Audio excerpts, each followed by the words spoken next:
Welcome to Effortless Living, Living an Easier Life. I'm Susan Thompson, your host, and with me today is, by popular demand, Blake O'Neill. Hi everyone, how are you? Isn't that a lovely voice? I just love it. So today, the topic we're going to touch on is how to lift heaviness in your life. So before we get into the main topic of the day, we've got a question from last episode, which we really appreciate. So I've got Sam4870 on YouTube. Thank you very much for the comment. Yes. Would you please explain better your morning routine using a journal and secondary energy? Oh, what an excellent question. Yeah. So thanks, Sam, for leaving the comment and for listening and for participating and offering that question. It's a big question. I think we could probably have a whole podcast on that one topic. And just the morning routine. The morning routine and making this so that it makes your day easier. And this was in the context, if you remember last podcast we did, was primary versus secondary. Secondary. Yeah, exactly. And so at that time I explained very briefly that in the morning I will sit down and I make a list, which we categorized as Primary. primary. He passed the pop quiz. As primary energy, but then I go into secondary energy with that list, and I basically set it aside for the rest of the day. And I'm not referencing the list again. Right. Which goes back to that part of really trusting that process of the secondary energy. Now, maybe it's because I'm from a different generation, but when I write something down, and actually I think this is a universal truth. Okay. When we speak it, or when we write it, it has more of a propensity to be and become. If we keep it private and inside, that's one thing, in which we're going to talk about that actually in today's episode. But when we take action by either speaking those words or writing it, it does something to the vibration and the life of the thought. Right. You speak it into the universe and you make it your own. Yeah. Yeah. More real? More real. Yeah. Yeah. And so that's part of that morning process. It is a bit of primary energy. I try to take more of an eagle eye view of my day. I don't go into minutia, so my list is usually a maximum of 5 things. I think once you get beyond that, then you're becoming more into the minutia, which is going back into more primary energy. Sure, but so like your 5 things, are they like get dressed, eat breakfast, or are they like what I want to accomplish today? Well, what are those couple things you put in? Yeah, they are more the things that I feel I need to get accomplished. Okay. Some of them are super duper important, and some of them are just a chore or a task that I need to get done. And because you're putting it to paper, it almost is ingraining in your head, so your secondary recall of those items is a lot quicker, Yeah. a lot more like, oh yeah, I gotta do this. And it's not like I gotta do it, but it's something in your mind that you already know you're going to do. That's the You know. thing. Oh, I love that. I Yeah. love the way you said that. It's in your mind that it's almost like it's already done. Right.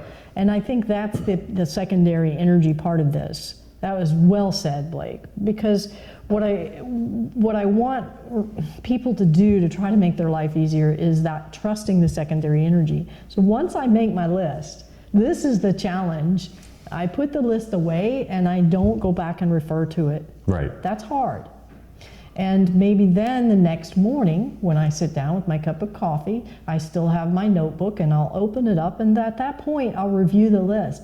And what's interesting or almost magical about it when you put it into secondary energy is that some of those things have taken care of themselves. Right. Whether I've taken action on them or not, they floated to the surface and they took care of themselves.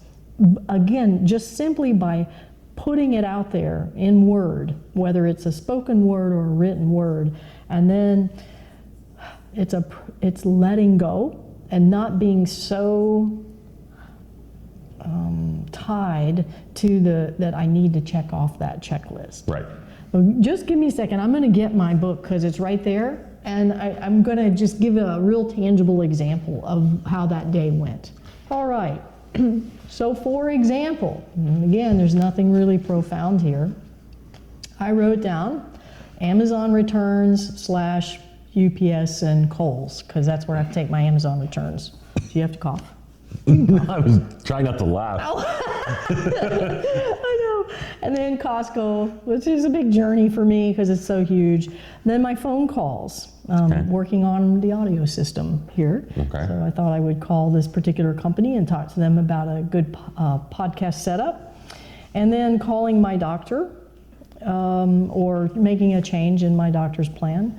And then something always that is carving out a little bit of personal cultivation. And whether that's meditation, whether it's alone time, or sitting down and having a cup of tea, or in this case I put standing meditation. Yeah, and I mean, every single person's going to be different on your personal time. Yeah.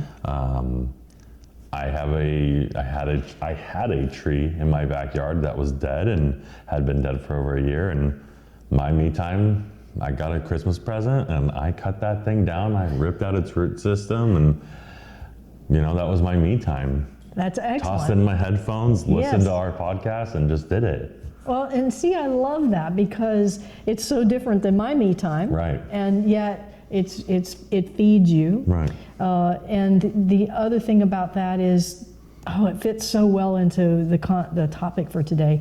Oh, good. Is that you could have looked at that as a chore and like, oh man, and you could have been beating yourself up like, I haven't done this for however long you said. Yeah, over a year. Okay, yeah, you could have been beating yourself up and feeling guilty every time you looked at it and all of that, but instead you reframed it and you made it your me time. Mm-hmm. And that's really a tremendous skill. Yeah. That's a tremendous skill to turn something like that. And maybe that is something you really, really enjoy. But to turn something like that into a me time is part of this topic that we have today of lifting the heaviness. And that's a perfect example, really. Awesome. From heaviness to something light and moving that into your own me time. So you can see now that my list isn't profound, and I only have 5 things. 5 things. Now I put it is that big in her journal. Yeah, that's it. Literally like maybe 2.5 inches. So if you find yourself getting into minutia in your whole page, then you're in primary energy. Just go into secondary energy. Be a little playful about it. Think, if I had the ideal day, what would make me feel better about this day? It doesn't mean, and it's not like the mountain out there, like, I would put up 5 YouTube videos with keyword optimization. And be realistic. Amazon return, okay? And then I put it away. Yeah. So the next morning when I looked at this, I looked at this. What was interesting is that's actually not the list I was looking for. But what was interesting is a lot of these took care of themselves. So for instance, if I had gone into primary energy and went down my checklist, I would have gone to Amazon returns first. Well, it so happened that morning, another Amazon gift came to me, and it didn't fit, and I needed to return it. So had I been fixated on this primary energy, You'd have had it gone again. I would have had to go again. So in a way, it took care of itself because it was there. This came in a timely way, and I was able to now put it in with the other returns. And so, have I checked this off yet? This was just yesterday. No, but it's still there, and it's still growing. It's still cultivating. Yeah, I guess so. Something simple like Amazon returns. Right. And then the other one I had on here was the dentist and having to call the dentist, and who likes to do that, right? That's talk about heaviness. And lo and behold, it was on my list. I more or less spoke it in written word. The dentist called me. Oh, nice. Took care of itself. So many of the things that were on my checklist took care of itself in that way. Now, did I get them all done? No. Was it the end of the world? No. Do I, the next day, try to add on a whole lot more? No. I'll go back, I'll review it, maybe this one's not relevant today. So I'll cross that out. Okay, so like in those terms, so your Amazon returns still aren't done. No, they're not. They're not. But I don't feel are they failure about important that. today? Or are they like, let's just say tomorrow is Sunday, you know? Yeah. Are they really important on a Sunday to get Amazon returns done? So in one respect, it's a little easier. It's less crowded. Sure. And I have to take it into the store and all of that. So what's the crux of your question? I just didn't know if Kohl's was open on Sunday. Oh yeah, I think it is. Okay. And no, we're not getting paid to mention their name. Yeah, so it might be easier that day. Okay. This has been a process that I've cultivated over the many, many years. I did start out with the 7 Habits of Highly Effective People. Mm-hmm. I was very ritual about that. Every morning I would sit down, I had my categories, and then I would think of what he calls the big rocks. Like, what would be the most important thing I could get done under my category of home? Mm-hmm. What's the most important thing I could get done today under business? And then under family, and so forth. But as I have developed, to me that was primary energy. That's a starting place. But as you grow and develop and you learn to trust the secondary energy, you don't need it to be quite as structured, because what really needs to be taken care of, if you trust this, floats to the top. It's that floating to the top. So as far as the morning routine, I would encourage you to play with this and not be too regimented about it. Jot down a few things, keep it to 5 or less, I would say, at most 7, and put it away, and then let it go, and the next day, look at it, but don't judge, like, oh, I forgot to do this, or oh, I didn't do this. But then also be aware of what floated to the surface in your day that you did take care of, that you didn't even have to write down, but that may have been important. And then I think you'll find that the things that you did write down will eventually float to the surface and end up almost taking care of themselves. Whether it's you finally make it to Amazon's return, or another thing comes in and now you can compartmentalize it a little better. Yep. So it's kind of magical, really. So that's my morning routine. I think it's really important not to hit the deck running. I've always allotted myself an hour. I know it sounds insane, but an hour. I mean, I get up and I'd sit and drink coffee for no less than an hour. Okay. 1 cup of coffee, maybe 1.5 cups. It's not like lots of coffee. It's just quality time that's quiet, where I try not to be on technology. Do my list, I do read my little devotion for the day. Sure. And then I have this beautiful view here. So I try to tune in to nature a little bit. And then, of course, there's Monty. There's a lot to be said about the power of ritual. Yeah. There's Peaceful a lot to be ritual. said. Yeah, absolutely. Yeah. Absolutely. Because a lot of things become ritual and we don't realize it or recognize it. And it starts to own us instead.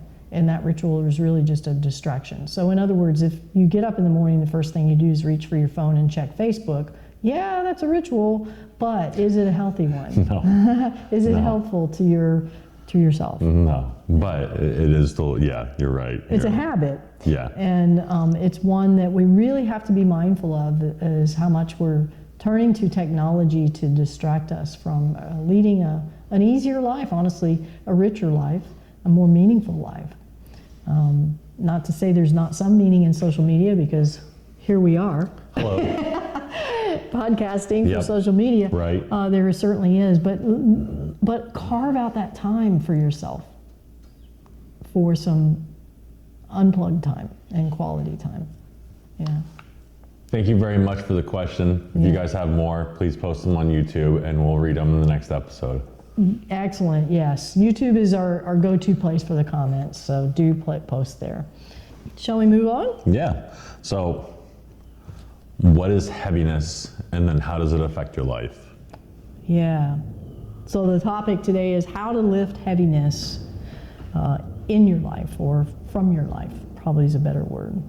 really this concept I wanted to talk about is from Tai Chi. Now, whether you're a Tai Chi practitioner or not doesn't really matter, but we have this concept called double weightedness. Okay. And double weightedness is something that we don't want actually in Tai Chi. And so just from a physical standpoint, double weightedness is if I'm standing in Tai Chi stance or moving through Tai Chi, that I have equal weight on both feet. Okay. So shall we do a little push and see what happens? Sure. Yeah, Okay. absolutely. All right. So if I am double weighted, that means that, I know we have the table here, but it's okay. As for you guys that are just watching, well, I'm just in a stance and I'm putting equal weight into both feet. Now, Blake is doing the same thing. He's in a slightly different stance, but if you have equal weight on both of your feet and you need to move quickly, so move your left foot. Okay, did you see how you had to like rock, and did you feel a little stuck? Yeah. Okay. Yeah. So when we're double weighted, we're stuck. All right. So also, if you just push on my hand here, so I'm in my double weighted stance, and Blake pushes me, it comes right back at me because I'm double weighted.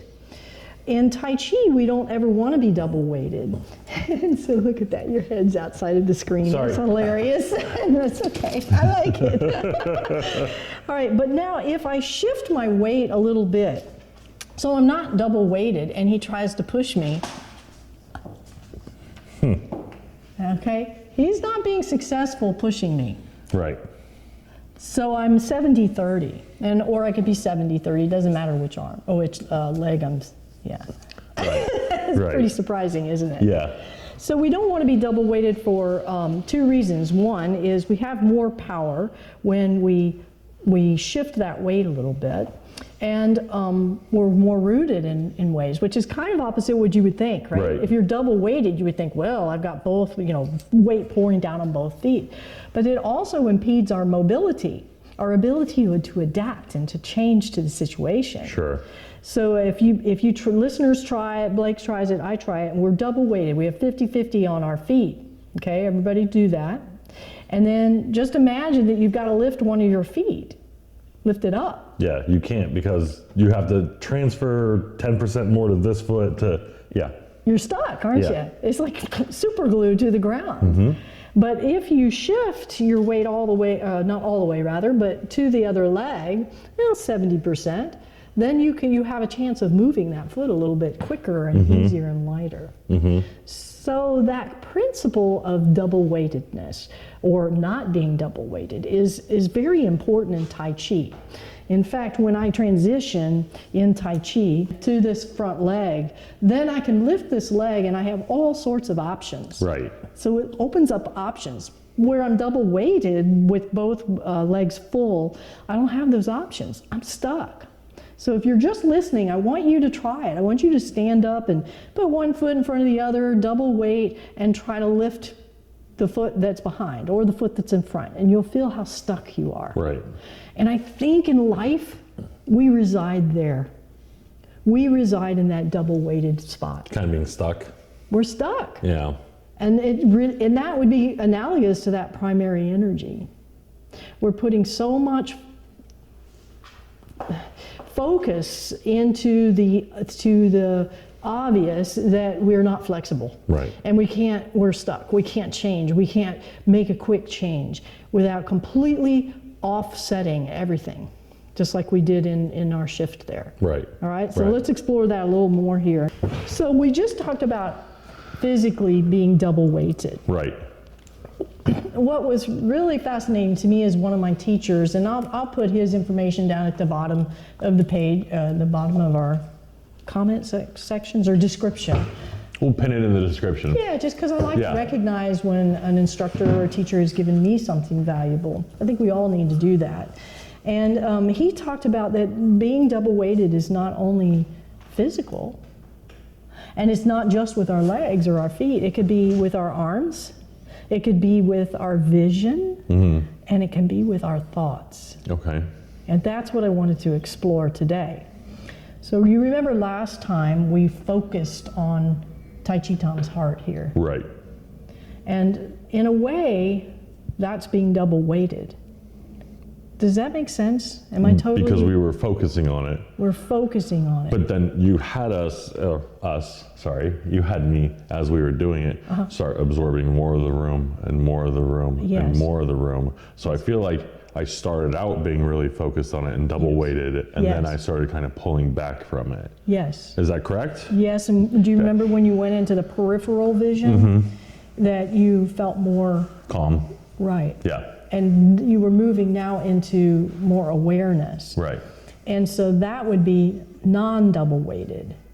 The reason being is if I'm looking at this pencil, well, let's use this notebook. If I'm looking at this notebook, well, that's the obvious, isn't it? I mean, here's the notebook. The obvious already has weight. It already has presence. And so if we then put our focus on the weight, on the presence, that's double weighted. Do you see? Yeah. Is that, help me if I'm not communicating this clearly. No, you are. Okay, good. Yeah. All right. So I'm putting my mind on the obvious, well, then that's double weighted.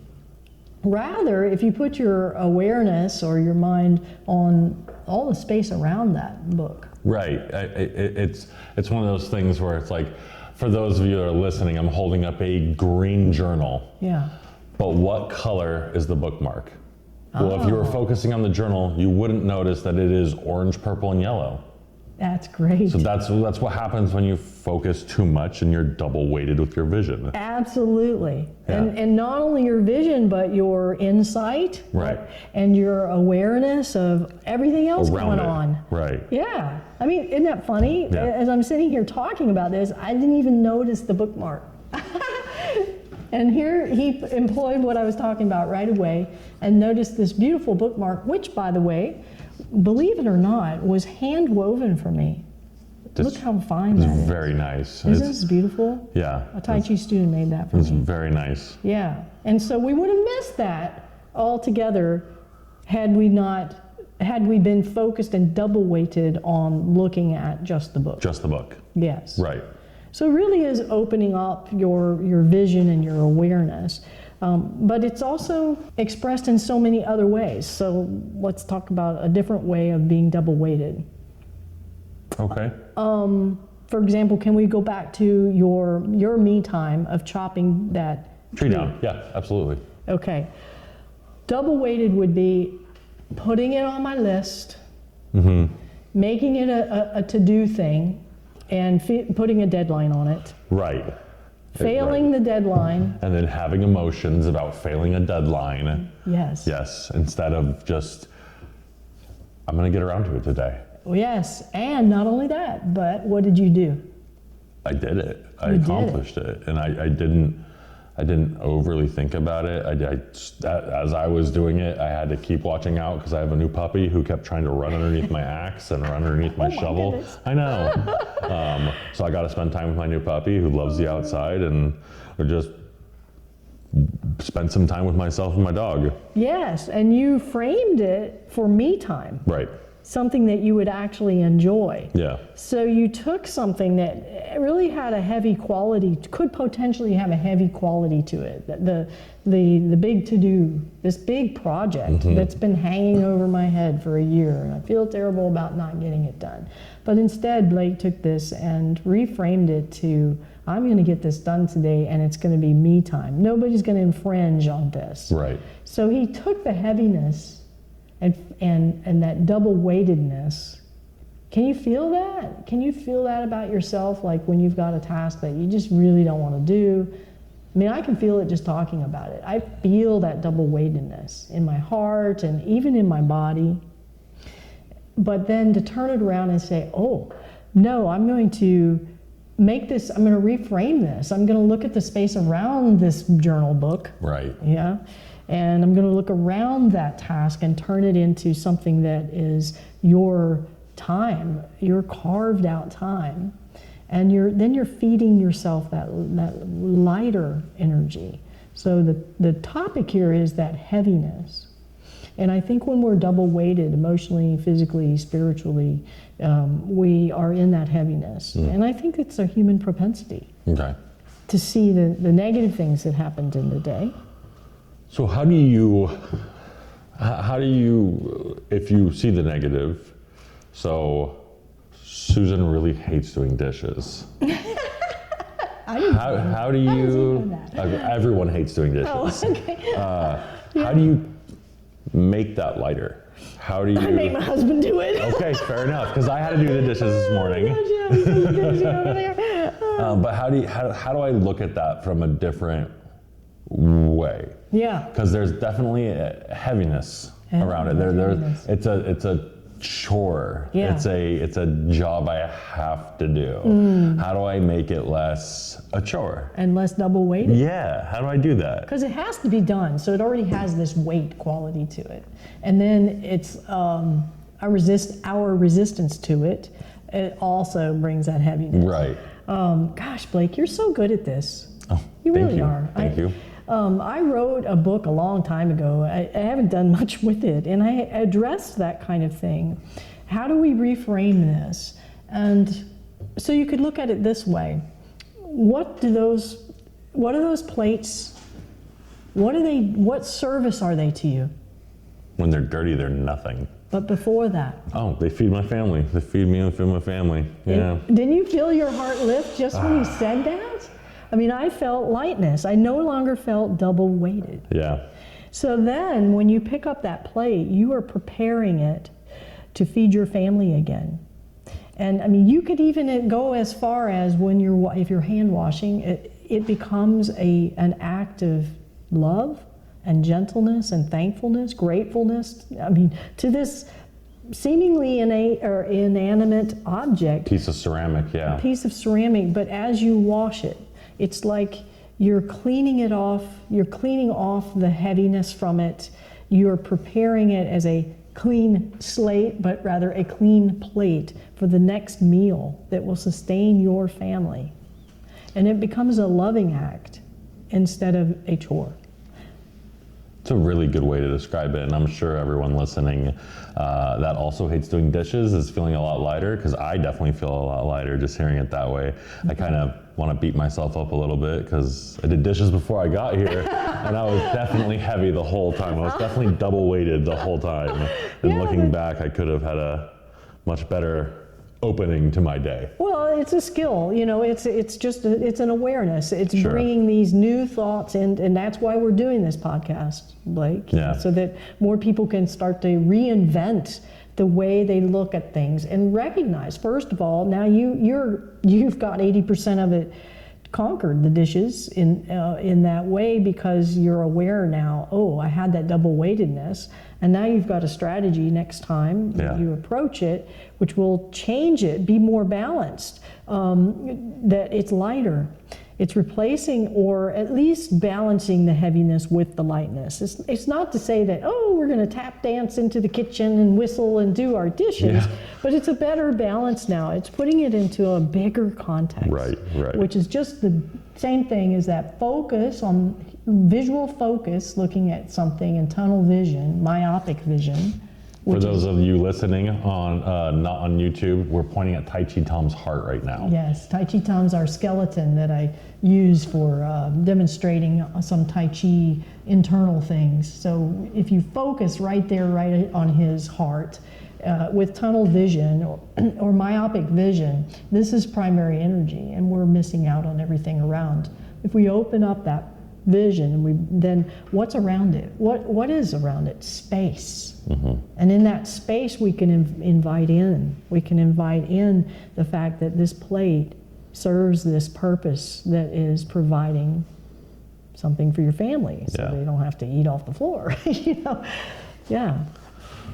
So we can approach many things, and I think that first step is what you just said, is being aware of it. Right. When you're feeling that double weightedness. Identifying the fact that you're in a weird place, or you're in a not so happy place because you're doing something maybe you don't necessarily like, but trying to frame it in a different sense. Yeah, and really, unfortunately, I think it's a commonplace. Yeah. I think we all reside in this double weightedness for the majority of our day and our actions, and we're just not even aware of it. and just dialing in, tuning in. And we know what it felt like, right? When we talked about the have to and that big chore looming over us. I mean, if you're listening, can you tune into your body and feel my body?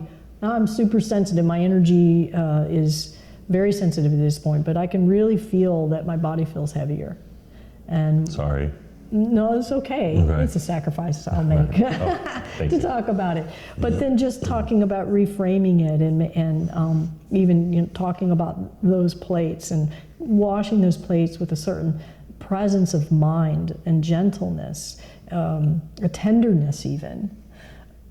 Now it feels light. Yeah, yeah. And tune into your body and maybe even practice those changes in your mindset without even doing anything, so that you can practice being aware of the heaviness, feeling it, and then changing it so that you're not double weighted and moving more into a lighter context or a wider context. Gosh, interesting stuff, isn't it? Very interesting. Yeah. I think it just speaks to me on such a deep level, because even when I was trying to describe how much I don't like doing the dishes, Yeah. your response to that, like, not to say like she struck me, but it was almost like a slap in the face, like, dude, it feeds your family. And it's like, it does. Yeah. You're right. Yeah. Whoops. Like this. But it's not something to put yourself down. No, and I'm not saying I feel down. It's just like it's so obvious when you take a step back and you stop focusing on the specific, and you just kind of like wide angle, wide view it. Right. It's very interesting. And reframing it. I think my first journey into this was with the laundry. Okay. Because that's not something I enjoy doing either, is the laundry. Yeah. But I realize, again, it's a daily or whatever, every other day task, and it can be mundane, and it can be something you just want to get out of the way. But when you reframe it I really think there's a lot of symbolism in the cleaning. Mm-hmm. You're just sloughing off any of the heavy energy, and you're starting off fresh. Right. And any opportunity we have to do that, whether it be just mentally, emotionally, spiritually, or physically with doing laundry. And so now when I'm folding my clothes, it's done in a tender way. It's done in a more, I don't like to use the word mindful. I think mindful is way overused. Being more present with it and really enjoying it, feeling the texture of the clothing. And when I fold it, I'm not looking for perfection, but I'm looking for closure. Yeah. Like those clothes served me last week. I've washed them. We're starting out fresh, and now I'm folding them and preparing them for their new day. Right. And that can become more of almost like a spiritual thing, that's what you're doing within yourself as well as you engage in that task. Yeah, it's interesting you said it served me well last week. Mm-hmm.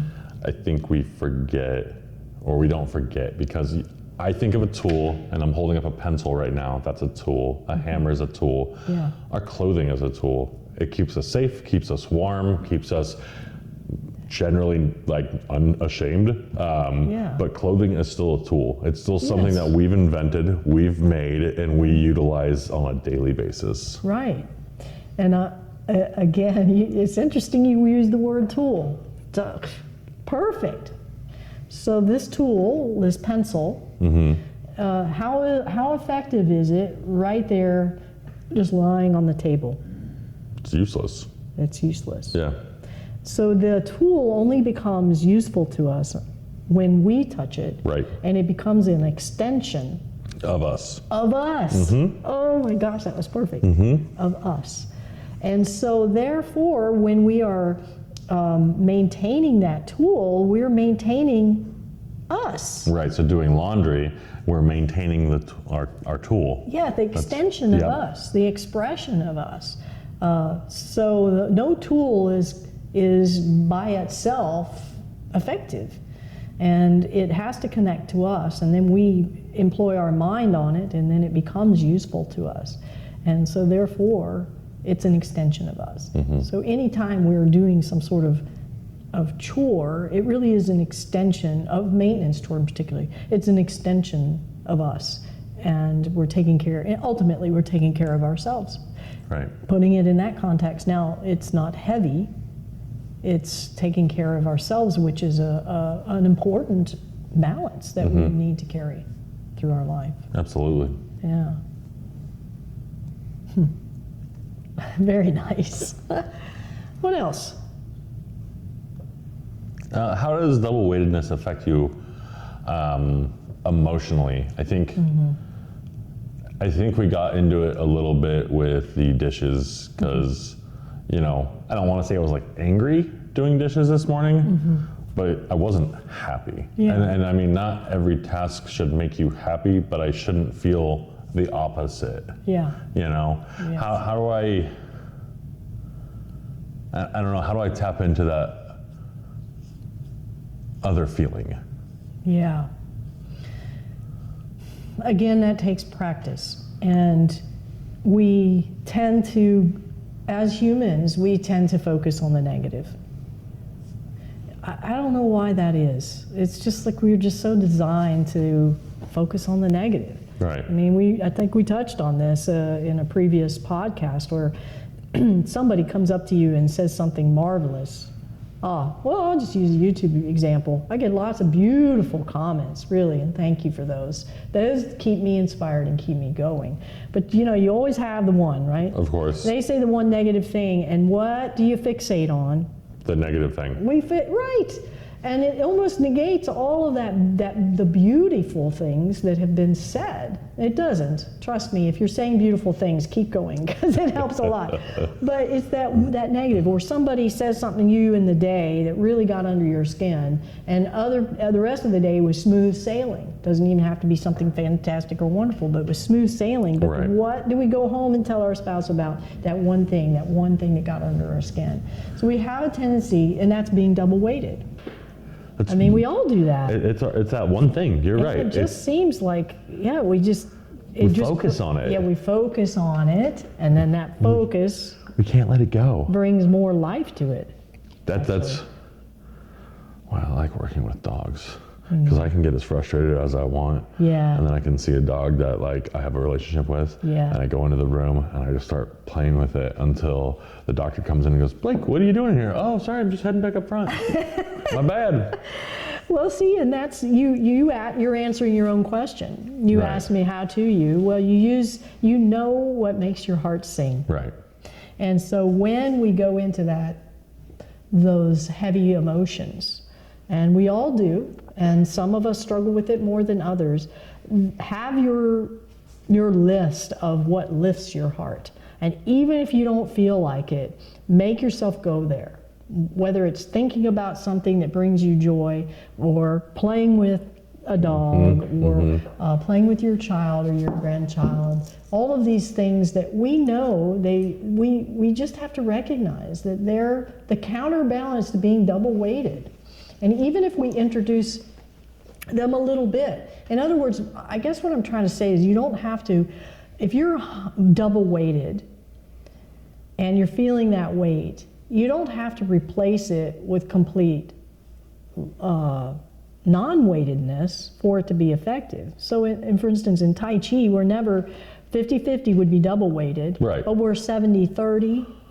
You see, we're not 90-10 or 100-0. We're 70-30, and we shift from 70-30 to 70-30. So you could bring 30% of Right. lightness in to remedy the 70% of heaviness to give you balance. Right. It's all perfect. It's all about balance. Yes. It's all about balance. So you can't get rid of 10%. You can't get rid of 20%. You're Right. always going to have 100% That's right. of weight, right? Yes. You're always going to have 100%. Yes. But what you can do is you can shift it. Shift it. You can so absolutely, good. you can shift it. You can, Yes. sorry, Monty. You can move it from one area to another. You can move it Yes. from one foot to another foot. You can change your outlook on doing the dishes or the laundry. Yes. Those are all in your control. Yeah, and all really just our mind and how we reframe things. Right. And I know there are, believe me, I know there are really life-challenging situations. I didn't share with you previously, but my Master William Ting, passed away a couple days before Christmas. I am so sorry. Thank you. What was really interesting is that podcast that we did, which was about 3 days before he passed, I mentioned him a lot. Yeah, you did. I had no idea this was going on with him at the time, and yet I just kept talking about him. Even after we turned off the podcast, we talked about him. Isn't that funny? Yeah. Interesting, anyway. And then he passed away. Well, that's really heavy. And is that a time to not be double weighted? I think there's a time to allow the heaviness in. Sure. But just don't let it take you over. And so in that instance, it was very hard, and I've certainly spent my time mourning and still am. But what I could do to balance it was to honor him. Right. We did a silent Qigong memorial for him. I light that candle at every Tai Chi class now in honor of him. That brings lightness to it. So even in our most challenging times, with loss or with illness, with pain, you still need to, even if it's 5%, try to bring in some sort of counterbalance to not be double weighted, to not add to the misery, let it grow by focusing on it. Right. When we focus on it, it grows, it takes us over.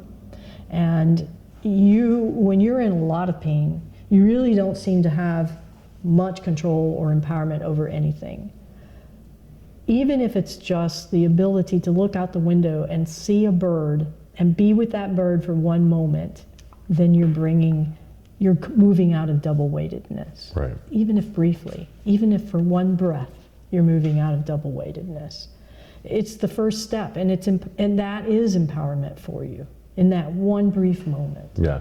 So I would encourage my listeners, if you are in that place right now, which I know there are a lot of people that are there, I hope that you gain a little bit of space to explore this, and don't feel so alone with it, because aloneness is really double weighted too. You're not alone. There are a lot of people out there that are experiencing pain and depression and anxiety and all of those things that create problems for us and make us feel heavy. But you have, no matter what your circumstance, you do have the power, and I want you to feel empowered to be able to just for a moment move out of that double weightedness and search for the beautiful bookmark, for example, that was in this book, rather than focusing just on the dark cover of that book. Mm-hmm.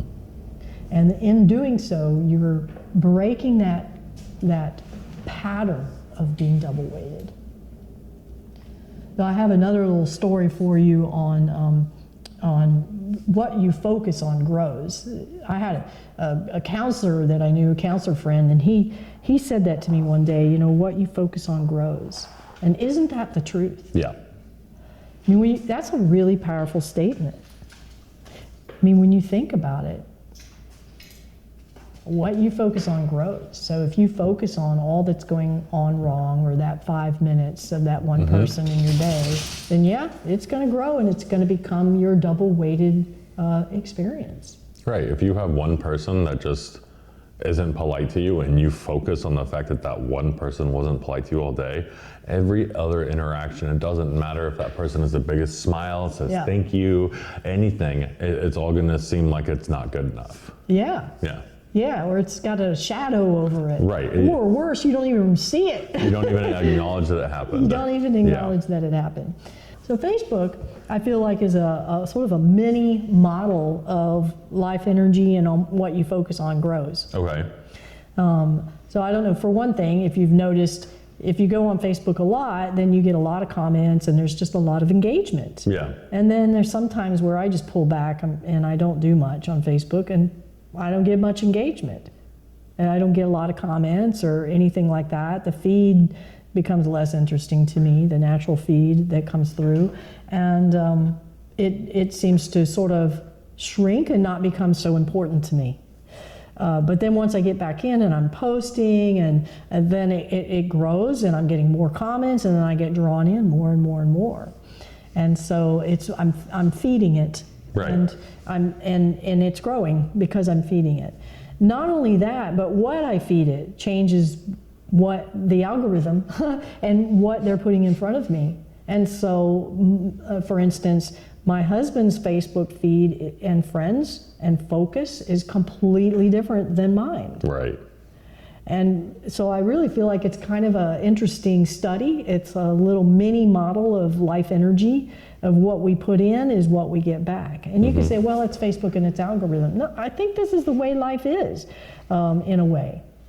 And of course we have things that come and take us by surprise, but in general, I feed it lots of joy and love and flowers and nature, and that's what I get back from it. My husband's interest is cars, so he puts in all these things about antique or golden age cars, and so he's built this community of people commenting about that. Right. It doesn't even look the same. You're putting positive energy into something, and you're getting positive energy back. You're not putting negative energy in there and getting negative energy back. Yes. Yeah. And so if you put in the negative energy and the anger and the confrontation and the argumentative attitude, then that's what you're going to get back. What you feed or what you focus on grows. Right. And I don't have Facebook, so I don't. Oh. I believe you. Good for you. Yeah, thank you. He's even better. He's like no weightedness on Facebook. I'm not double weighted, but I'm at least a little more balanced. But he's even better. So. But you absolutely get what you put in. My wife shows me her Facebook page every once in a while when she sees a cute dog. All she does is look up cute dogs and cute cows, and so all her feed is cute dogs and cute cows. That's great. You know, and I think that's really cool that you made that association, that it's positivity in, positivity out. Yeah, and activity level as well. Right. That's something you need to be careful of in moving through life, that I learned through a very hard experience, but that sometimes the more activity you do, the more activity you generate. Well, that can be a good thing if you're a business person or entrepreneur, activity breeding activity, but sometimes it's just activity breeding activity and you're just busy. Right. I was struggling at one point in my life, and a mentor of mine said, look, a body in motion stays in motion. Yes. And you just need to start moving. Oh, okay. He's like, you're just being a bump on a log. Yeah. You're not doing anything. You're sad, allegedly. Get out there. Go do something. You'll feel better. So there's an example, double weightedness. Being sad and immobile, that's the double weight. Right. Move one. Change one. Just one. It's hard to change when you're sad. Step. Yeah, but if you can't change the sadness, then at least move. Then you're no longer double weighted. You're no longer feeding more to the heaviness. That's an excellent example. Thank you for sharing that. Of course, of course. So I have a really good story that someone showed me years ago that seems to be a nice example. And many of you may have already heard of this. It's about the two wolves, and it was written apparently of Cherokee Indian. So I'm going to have Blake, with his marvelous voice, read this Tale of Two Wolves. All right. So that doesn't say an author, but it says The Tale of Two Wolves. One evening, an old Cherokee told his grandson about a battle that goes on inside people. He said, "My son, the battle is between two wolves inside us all. One is evil. It is anger, envy, jealousy, doubt, sorrow, regret, greed, arrogance, self-pity, guilt, resentment, inferiority, lies, false pride, superiority, and ego. The other is good. It is joy, peace, love, hope, serenity, humility, kindness, benevolence, empathy, generosity, forgiveness, truth, compassion, and faith." The grandson thought about it for a minute and then asked his grandfather, "Which wolf wins?" The old Cherokee simply replied, "The one you feed." And that's true. Yeah. The one you feed. That's right. You feed the person that treated you badly that day, or you feed the events that happened around that. Yeah. The only thing I would like to change about that story is, rather than qualifying the first category as evil and the second category as good. In the Tai Chi philosophy, we try not to pass judgment on what's good and what's evil. Sure. That's a whole nother podcast. That is a whole nother podcast. So I would rather qualify it by heavy and light. Right. So that first string of emotions that you We're all read heavy, straight. Yeah. Yeah. Or the heavy emotions. Anger, jealousy, ego, Yeah. all that's heavy. Yes, frustration, depression, all of those are the heavy ones. Even just verbalizing them, again, I can feel my heart sinking. It's so interesting.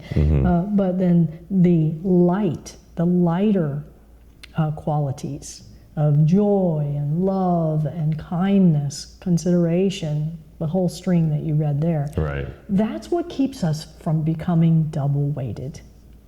Yeah.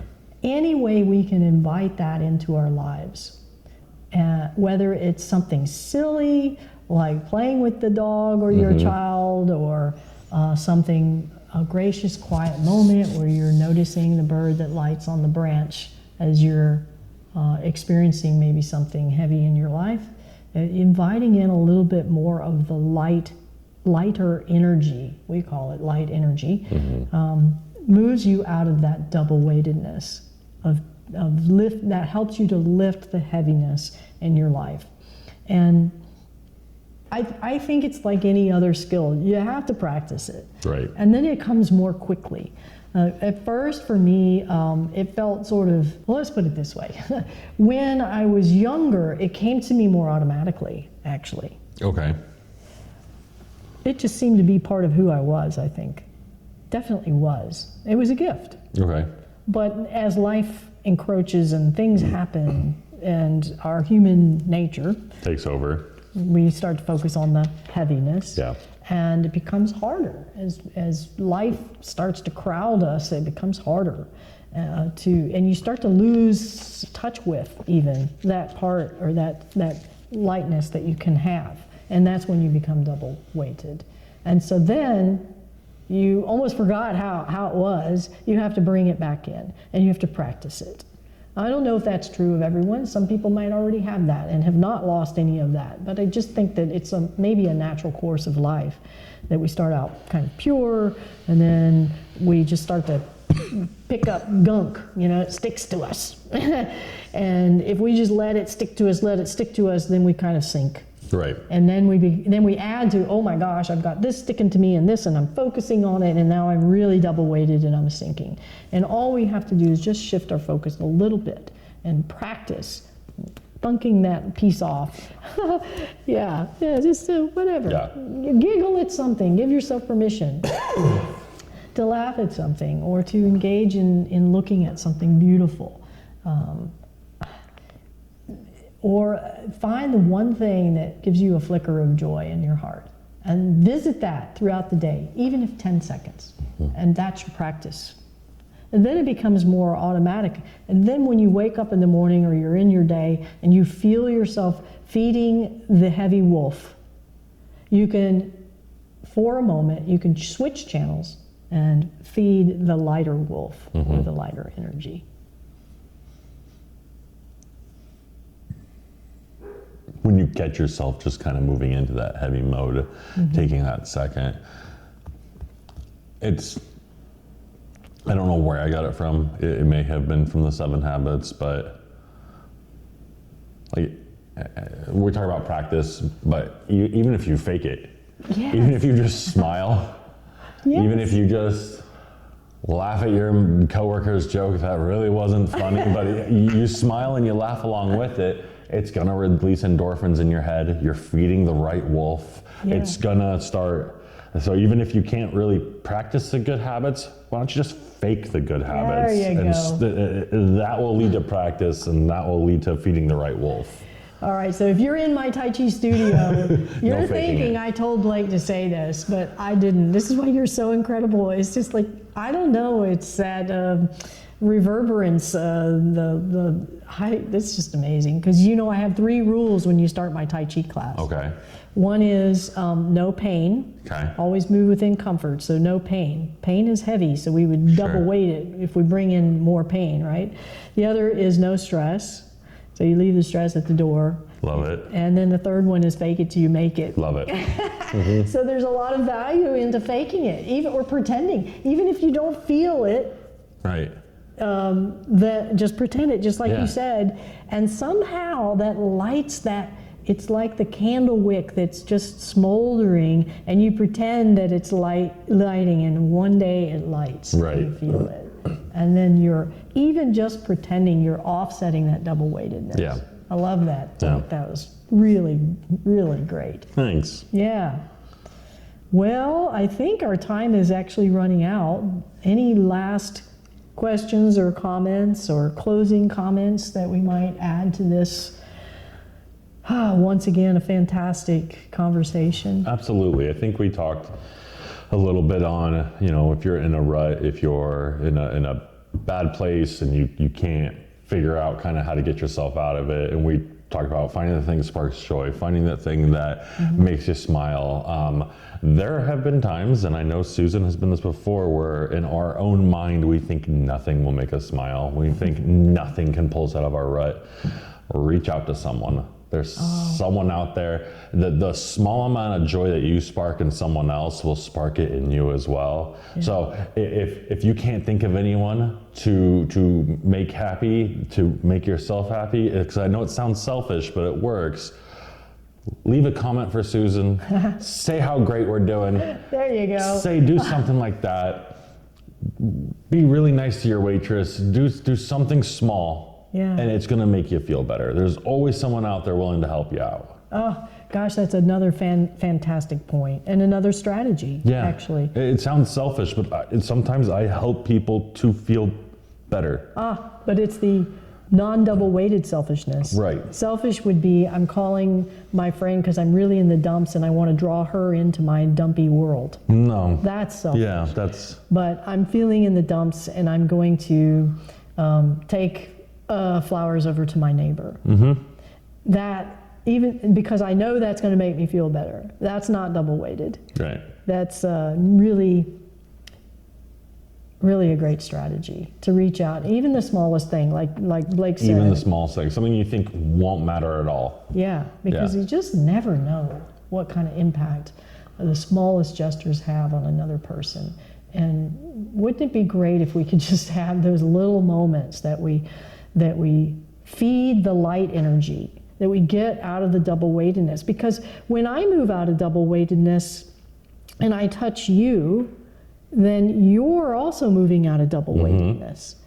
Remember, I think it's our human nature to be in double weightedness, but what if we all worked together to just like dropping a little bit of lightness into everybody's life and moving them out of double weightedness and yourself? Right. Yeah. That's great. Yeah. Excellent. Always takes on its own life. It does. This is what we talk about. It does. Like I have some ideas of what I think it'll be, and then it turns out into something even better. Good. Yeah. Good. I'm happy. Yeah. So thank you all for joining us once again for Effortless Living and learning a little bit more about removing or lifting the heaviness in your life. And we hope to see you again. Thanks a lot. Bye, everyone. Bye, everyone.